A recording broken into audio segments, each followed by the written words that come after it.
They tell you loneliness is just part of getting old. Nobody tells you it can cost you everything. I'm 79 years old. 14 days. That's how long my marriage lasted before my husband vanished with my entire life savings. $63,000. My mother's jewelry. My car. Everything James and I built in 42 years of marriage, gone. But here's what nobody tells you about romance scams. The theft isn't the worst part. It's discovering that the man you loved, the voice that made you laugh for the first time in 12 years, the hands that held yours while you watched the sunset, none of it was real. How does a 78-year-old widow fall for an online scam? What makes an intelligent woman ignore every red flag? And why did I add a stranger's name to my bank account after knowing him for less than a month? The answer isn't what you think. Because this isn't a story about stupidity. It's a story about loneliness, desperation, and how professional criminals know exactly which wounds to exploit. And if you think it could never happen to you, you need to hear what happened to me. They tell you loneliness is just part of getting old. They tell you to accept it, make peace with it, find hobbies. But nobody tells you what it feels like when the silence in your house becomes so loud it hurts. When you set the table for one and remember it used to be for two. When you wake up in the middle of the night reaching for someone who's been gone for 12 years. I'm Dorothy, I'm 78 years old, and I thought I knew better. I thought I was too smart, too careful, too experienced to fall for something like this. But loneliness makes you do things you never thought you would. And sometimes, the people who seem like angels are actually the devil in disguise. My husband James died when I was 66. We had 42 years together. 42 years of morning coffee, Sunday dinners, arguments about the thermostat, and making up before bed. When he passed, something in me shut down. My children tried their best. Sandra calls every Sunday from California. Marcus sends cards on holidays from Texas. But they have their own lives, their own families, their own problems. I would never burden them with mine. So I learned to live with the quiet. I learned to eat dinner while watching game shows. I learned to talk to myself just to hear a human voice in the house. I learned to smile when people asked how I was doing, even when I was drowning. The house felt bigger every year. The neighborhood changed. My best friend Margaret moved to a nursing home after her stroke. Betty passed away last spring. The book club disbanded because only 3 of us could still drive. Church became harder to get to with my knees the way they are. So I spent most days in my living room, watching the world go by through my window, wondering if this was all there was left. Just waiting. Just existing. Not really living anymore. My daughter Sandra was the one who suggested it, believe it or not. She called me one Sunday and said, "Mom, have you ever thought about those senior dating websites? Just for companionship, you know? Someone to talk to." I laughed at first. Me? Online dating? At my age? But after we hung up, I couldn't stop thinking about it. What did I have to lose? I wasn't looking for some great romance. I just wanted someone to share a meal with. Someone to watch the sunset with. Someone who understood what it meant to be this age, this alone, this invisible. So I did it. I created a profile on a website called Golden Years Connections. I used a nice photo Sandra had taken of me at Christmas, wrote a little bit about myself, my love of gardening and old movies. I didn't expect much. Maybe a few messages from men looking for a nurse or a purse, as Margaret used to say. But then I got a message from someone named Michael Richardson. His profile picture showed a handsome man with silver hair and kind eyes, wearing a cardigan, standing in front of a bookshelf. He said he was 75, a retired teacher from Virginia, widowed for 8 years. His message was simple but thoughtful. He said I had a beautiful smile and asked if I'd like to chat. We started messaging back and forth. Small things at first. What we liked to read, our favorite foods, memories from our marriages. He was patient, never pushy. He asked questions about my life like he genuinely cared about the answers. He told me about his late wife Eleanor, how he still missed her but was ready to open his heart again. He said his children encouraged him to find companionship, just like Sandra had encouraged me. It felt safe. It felt real. After 2 weeks of messaging, he asked if we could talk on the phone. I said yes. His voice was warm and gentle, with a slight southern accent that reminded me of my father. We talked for 3 hours that first night. About everything and nothing. He made me laugh, really laugh, for the first time in years. He told me stories about his students, about traveling through Europe in his 30s, about his grandchildren. When we finally said goodnight, I felt something I hadn't felt in over a decade. Hope. That dangerous, beautiful, terrifying feeling that maybe life wasn't over yet. Maybe I could feel something again besides lonely.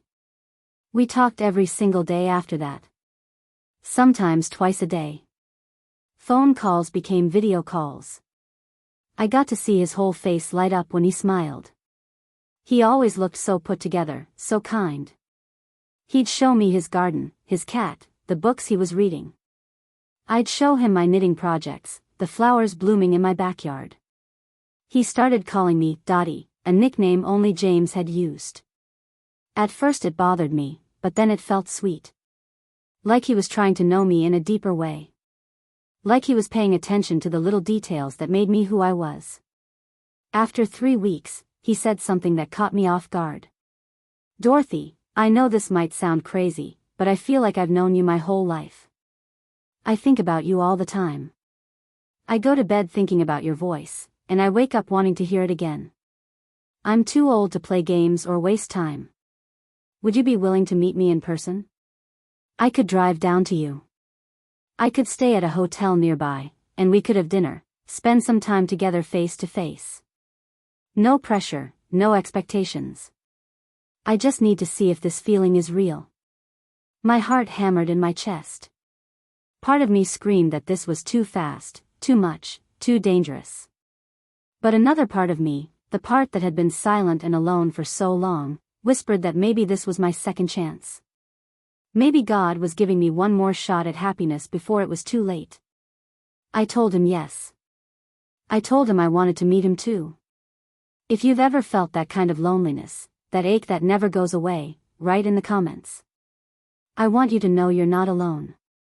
Michael arrived on a Thursday afternoon.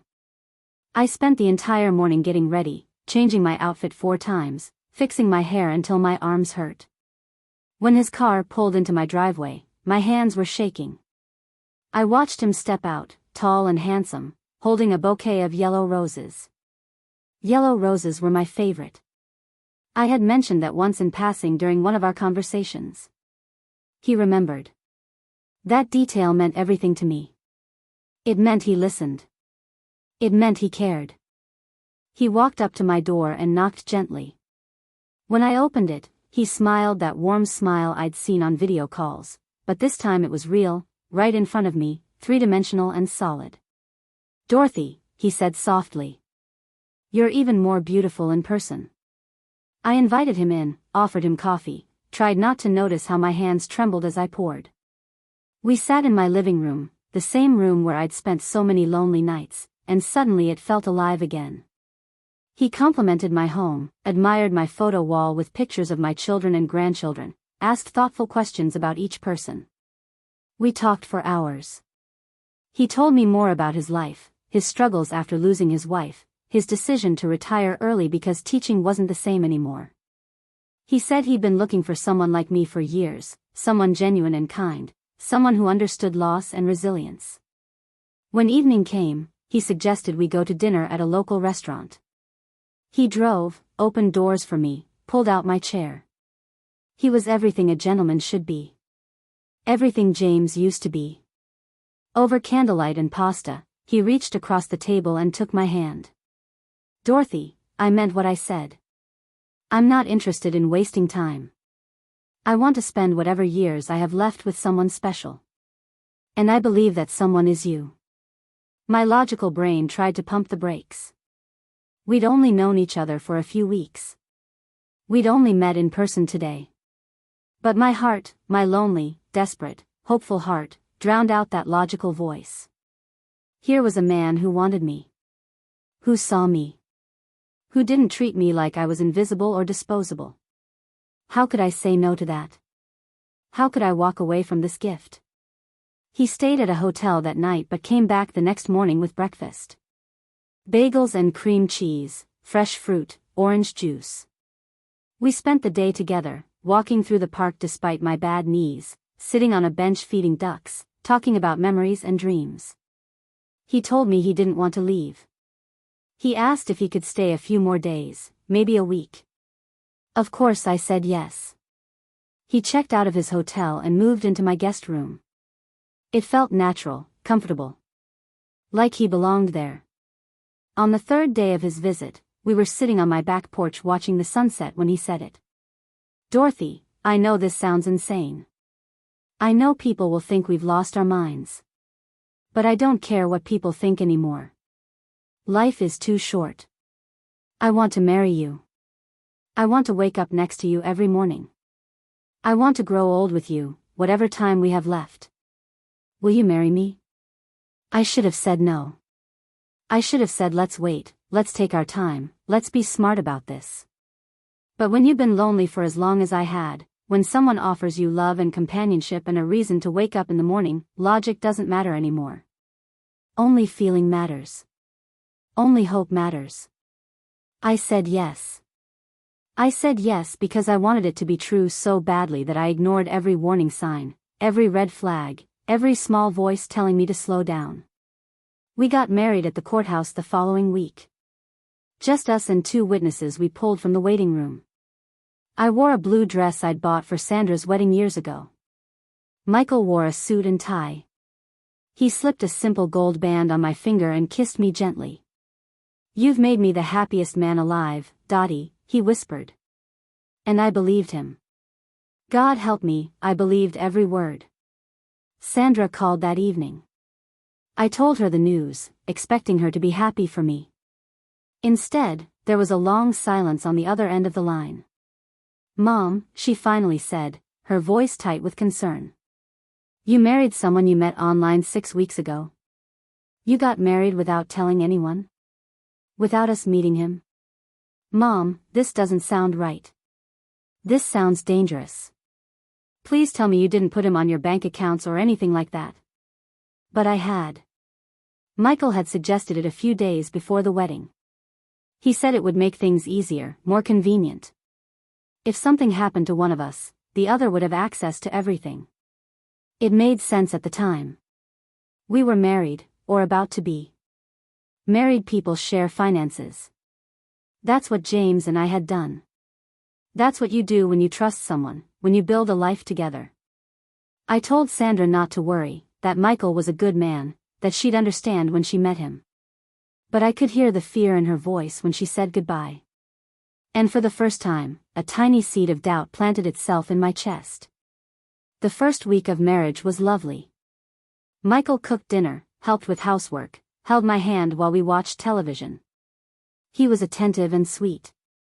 But little things started to feel off. He received phone calls at odd hours and would step outside to take them, saying it was about financial matters from his old house in Virginia. He asked to borrow my car one afternoon and came back 6 hours later with no real explanation of where he'd been. When I asked, he got snippy, said I was being paranoid, said he didn't realize he'd married someone who didn't trust him.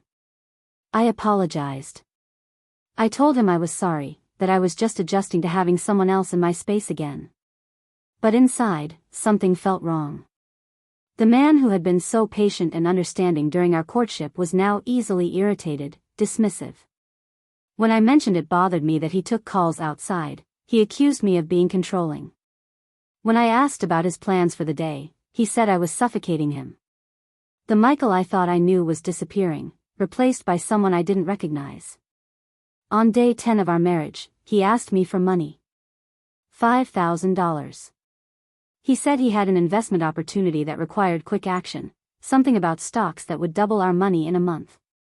I hesitated. That was a significant chunk of my savings. He saw my hesitation and his face changed. He became cold, distant.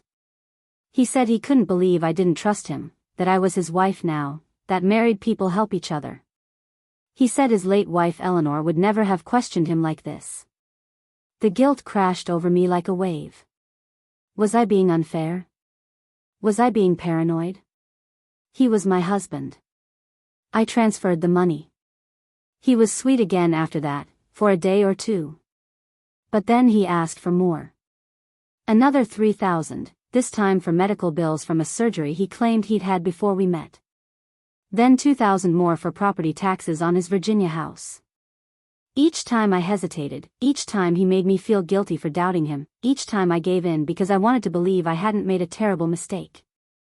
I wanted to believe the man I married was real. I wanted to believe love had found me one last time before it was too late. Have you ever ignored red flags because you wanted something to be true so badly? Tell me your story in the comments. You're not alone. 2 weeks after our courthouse wedding, I woke up to an empty house. At first I thought Michael had gone for a walk or to get groceries. But as I moved through the rooms, I noticed things missing. His clothes weren't in the closet. His toiletries were gone from the bathroom. The photo of us from our wedding day that had been on the mantel was gone. My heart started racing. I told myself there had to be an explanation. Maybe he went back to Virginia to get more of his things. Maybe there was a family emergency. Maybe. I tried calling his phone. It went straight to voicemail. I called again. And again. Nothing. I opened my laptop and logged into my bank account, something I hadn't done in a few days. The screen loaded and my blood turned to ice. The account was empty. Completely empty. $63,000, my entire life savings, the money James and I had scrimped and saved for decades, the nest egg that was supposed to carry me through the rest of my life, gone. Every single penny withdrawn or transferred. I couldn't breathe. My chest felt like someone was standing on it. This couldn't be happening. This couldn't be real. I stumbled to my bedroom, pulled open my jewelry box where I kept my mother's pearls, my grandmother's wedding ring, the diamond earrings James gave me on our 40th anniversary. Empty. All of it gone. I ran to the garage. My car, the reliable sedan I'd driven for 8 years, wasn't there. He'd taken my car. He'd taken everything. I called the police with shaking hands. 2 officers arrived within 20 minutes. I tried to explain what happened, but the words came out jumbled, hysterical. They asked to see documentation. Marriage certificate, bank statements, any correspondence with Michael. As they looked through everything, I saw the expression on the younger officer's face. Pity. Sad, uncomfortable pity. The older officer sat down across from me, his voice gentle but firm. Ma'am, I'm very sorry to tell you this, but you've been the victim of a romance scam. A confidence scheme. The man you married, this Michael Richardson, he likely isn't who he said he was. The name is probably fake, the background story manufactured. And because you married him and put him on your accounts, legally, he had a right to access that money. This is going to be very difficult to prosecute. The room spun. I thought I might throw up. But we're married, I whispered. He's my husband. How can a husband steal from his wife? The officer looked down at his notepad. Was there a prenuptial agreement? I shook my head. Then in the eyes of the law, it's marital property. He didn't steal it. He accessed joint funds. Unless we can prove this was his intention from the beginning, which is nearly impossible, there's very little we can do. They took my statement anyway. They said they'd investigate, but they couldn't promise anything. After they left, I sat in my empty living room and cried harder than I'd cried since James died. But these tears were different. When James died, I mourned love. Now I mourn stupidity. I mourned my own foolishness, my desperate need to be wanted, my willingness to ignore every warning sign because I was lonely. How could I have been so blind? How could I have let this happen? I had to call Sandra. That phone call was one of the hardest things I've ever done. Hearing the panic in her voice, then the anger, then the devastation. Mom, oh my God, Mom, I tried to warn you. I told you something felt wrong. Why didn't you listen? Why didn't you wait? I had no answers. Only shame. Only regret. Marcus called an hour later, his voice tight with fury. I'm going to find this guy, Mom. I'm going to hunt him down. But we both knew that was impossible. Michael, or whoever he really was, had vanished like smoke. The next few days were a blur of phone calls and paperwork. Calling the bank to report fraud, even though legally it wasn't fraud. Filing for annulment. Reporting the car stolen. Calling the credit bureaus to freeze my credit. Each conversation was another humiliation, another reminder of my stupidity. The bank representative, a young woman who couldn't have been older than 30, spoke to me in that careful voice people use with the elderly or mentally impaired. Mrs. Patterson, in the future, it's important to be very careful about adding new people to your accounts, especially people you haven't known very long. I wanted to scream at her that I knew that I wasn't senile or stupid, that I'd just been lonely and desperate and human. Sandra flew out to stay with me. She handled most of the logistics, made the calls I couldn't bear to make, held me while I cried myself to sleep at night. She tried not to say I told you so, but I could feel it hanging in the air between us. The disappointment. The frustration. The worry about what this meant for my future, for my independence. Mom, you're going to have to move in with me, she said one evening. You can't afford to keep this house anymore. You have almost nothing left. The thought of leaving my home, the house I'd shared with James, the only place I still felt connected to him, broke something in me. But she was right. The mortgage was paid off, but there were property taxes, utilities, maintenance. My Social Security check wouldn't cover it all. I'd have to sell the house, move across the country to California, become a burden on my daughter's family. Everything I'd worked so hard to avoid. But worse than the financial devastation was the shame. The crushing, suffocating shame. I stopped answering the phone when friends called. I couldn't face them, couldn't bear to tell them what happened, couldn't stand to see the judgment or pity in their eyes. When I did eventually tell Margaret, her sister called her in the nursing home, there was a long silence. Then she said, "Oh Dorothy, honey, how could you?" Those 4 words echoed in my mind for weeks. How could you? How could you be so stupid? How could you fall for something so obvious? How could you throw away everything you and James built? I played the conversations with Michael over and over in my head, looking for clues I missed. They were all there. The urgency, the love bombing, the isolation tactics, the financial requests. Every classic sign of a con. How had I not seen it? But I knew the answer. I didn't see it because I didn't want to see it. I was so desperate for connection, for love, for meaning, that I ignored reality. I chose fantasy over truth because fantasy felt better. And now I was paying the price. Sleep became impossible. I'd lie awake replaying every conversation, every moment, wondering what was real and what was performance. Did he ever feel anything for me at all? Or was I just a mark from the very beginning? Was the laugh genuine when I told him stories about my grandchildren? Did he really think I was beautiful, or was that just part of the script? The not knowing was torture. I wanted to believe that some small part of it had been real, that I hadn't been completely fooled. But deep down, I knew the truth. Everything had been a lie. Every word, every touch, every promise. 3 weeks after Michael disappeared, I got a letter from a law firm in Florida. He was filing for divorce. Not annulment, divorce. Which meant he wanted to drag this out, keep me legally tied to him for as long as possible. The lawyer explained that he was probably doing this to delay any potential criminal prosecution or civil suits. As long as we were legally married, certain protections applied. I signed whatever papers Sandra's lawyer told me to sign. I just wanted it over. I wanted him erased from my life, even though the damage he'd done would last forever. The police investigation went nowhere. They discovered that Michael Richardson wasn't even a real person. The social security number he'd used to get the marriage license was stolen from someone who died 5 years ago. The address he'd listed in Virginia was a vacant lot. His email address bounced back. His phone number was disconnected. He'd been a ghost, a carefully constructed illusion, and now he was gone. The detective told me I wasn't his first victim.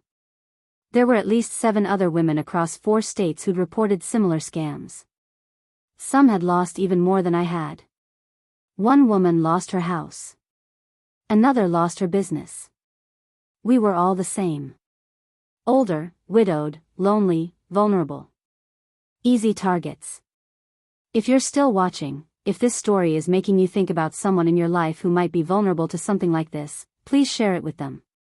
Please don't let what happened to me happen to someone you love. Hit that subscribe button so you don't miss stories that could protect you and your family. I thought about giving up. Not in a dramatic way, but in a quiet, surrendering way. Just letting go of the fight, letting the shame and regret swallow me whole. What was the point of going on? I'd lost everything. My money, my dignity, my independence, my trust in myself. I was going to be a burden on my children for whatever years I had left. I'd proven myself to be a foolish old woman who couldn't even protect herself from an obvious con. Why keep trying? But then something happened. Sandra brought me information about a support group for fraud victims that met at the library once a month. I didn't want to go. The last thing I wanted was to sit in a circle with other humiliated people and talk about my mistakes. But Sandra insisted, and I was too tired to fight her. So I went, expecting nothing, hoping for nothing. There were 12 people in that room. Different ages, different backgrounds, different stories. But the same core experience. Betrayal. Violation. Shame. A man in his 50s who'd lost his inheritance to a cryptocurrency scam. A young woman who'd been catfished and blackmailed. An elderly couple who'd been tricked into signing over the deed to their house. And 3 other older women who'd experienced romance scams almost identical to mine. For the first time since Michael disappeared, I didn't feel alone in my stupidity. I felt understood. One woman, Patricia, became my lifeline. She was 82, sharp as a tack, with white hair and fierce eyes.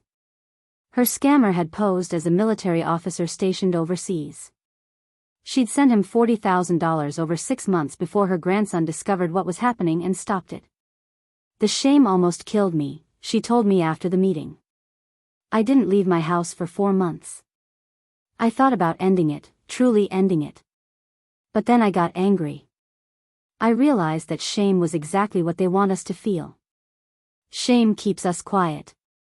Shame keeps us from warning others. Shame is how they win. So I decided I wasn't going to be ashamed anymore. I was going to be loud. Patricia introduced me to an organization that worked with law enforcement to track down romance scammers. She showed me online forums where victims shared information and supported each other. She taught me that I wasn't stupid or foolish or weak. I was human. I'd been targeted by a professional criminal who was skilled at psychological manipulation. These people are experts, she explained. They study human behavior. They know exactly what buttons to push, what wounds to exploit. You're not dumb for falling for it. You're human for wanting love and connection. That's not a character flaw. That's being alive. Her words cracked something open in me. The shame started to shift, just slightly, into something else. Anger. Real, burning, clarifying anger. Not at myself this time, but at him. At Michael, or whatever his real name was. How dare he? How dare he prey on lonely people? How dare he use our most fundamental human needs against us? How dare he take the beautiful risk of opening my heart and turn it into a weapon? That anger gave me energy I hadn't had in weeks. It gave me purpose. I started attending the support group every month.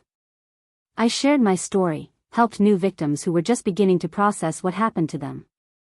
I learned about the different types of scams, how to spot red flags, what resources were available. I volunteered with a nonprofit that educated seniors about online safety. And slowly, painfully, I started to rebuild my life. Not the life I'd had before, but something different. Something harder but maybe more meaningful. I did have to sell the house. That was one of the hardest days of my life, walking out of the home I'd shared with James for 37 years, the home where I'd raised my children, celebrated holidays, mourned losses, built a life. But Sandra found a small apartment for me near her in California. It's tiny, nothing like my house, but it has a balcony where I can keep plants. And it's close enough that I can have dinner with Sandra's family once a week, see my grandchildren grow up, be part of their lives in a way I couldn't when I lived across the country. The police never caught Michael. The divorce went through 8 months after he vanished. I recovered some of my money, but not much. I had to live on a very tight budget, give up luxuries I'd taken for granted. But I survived. More than survived, actually.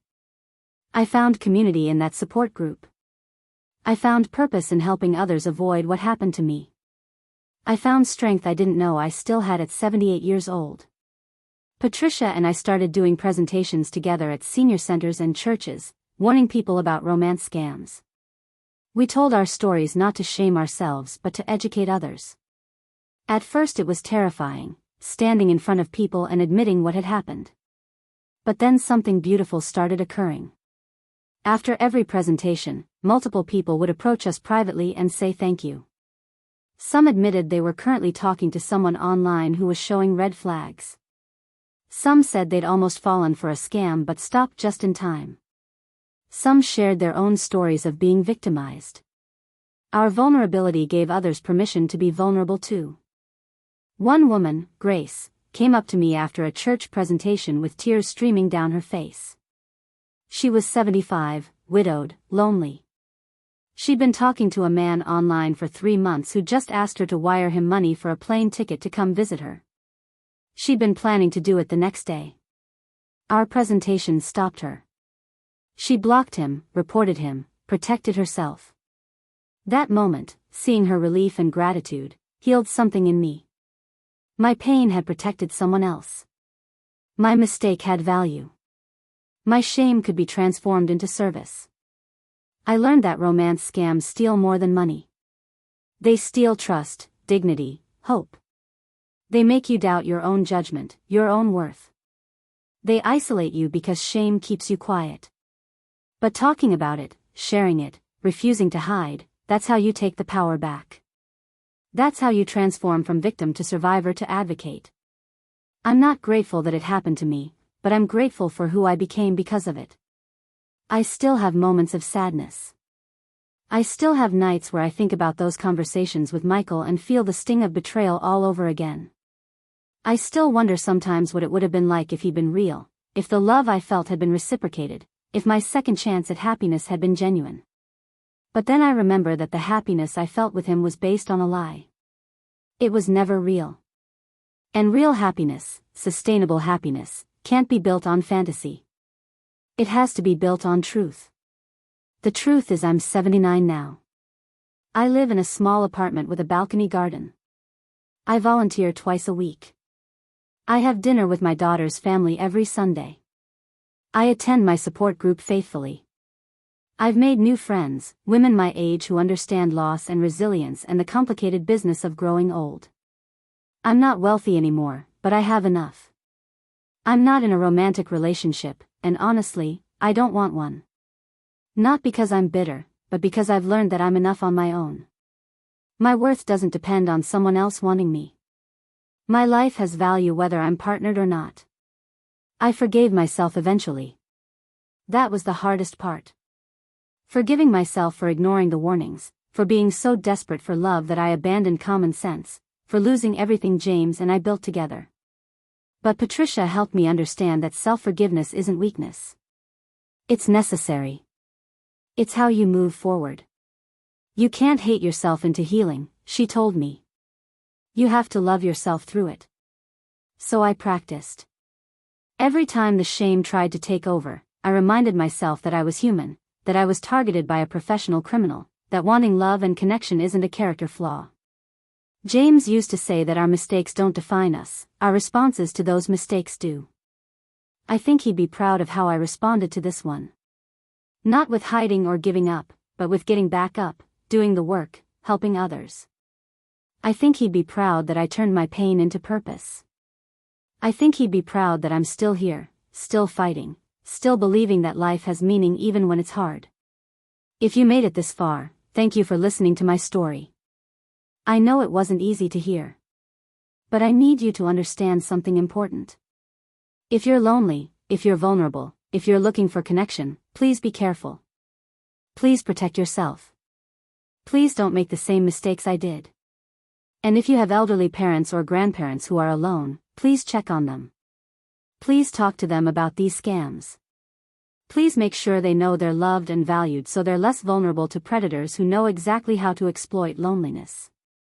And if this happened to you, if you're sitting there right now feeling stupid and ashamed and destroyed, please hear me. It's not your fault. You're not alone. There's help available. There are people who understand. You can survive this. You can rebuild. You can transform your pain into purpose. It won't be easy, and it won't be quick, but it's possible. I'm living proof. The man I married online at 78 vanished with everything I had. But he didn't take everything. He didn't take my resilience. He didn't take my capacity for growth. He didn't take my ability to love, though now I'm wiser about where I direct that love. He didn't take my voice, and I'm using that voice now to warn others, to help others, to make meaning from suffering. I'm Dorothy. I'm 79 years old. I survived a romance scam that destroyed my finances and nearly destroyed my spirit. But I'm still here. I'm still fighting. I'm still finding reasons to get up every morning. And if I can do it at my age, after everything I've lost, then maybe there's hope for all of us. Maybe resilience isn't about never falling down. Maybe it's about getting back up one more time than you fall. If my story helped you, if it made you think, if it protected you or someone you love, please share it. Please hit that subscribe button so you can hear more stories of survival and strength. And please write in the comments. Tell me your story. Tell me you understand. Tell me I'm not alone in this. Because at the end of the day, that's all any of us really want. To know we're not alone. To know someone else understands. To know that even our deepest shame can be spoken out loud and met with compassion instead of judgment. Thank you for listening. Thank you for not looking away. Thank you for witnessing my story and letting it matter. That's all any of us can ask for. To have our pain witnessed and our survival celebrated. I'm still here. I'm still standing. And that, after everything, is enough.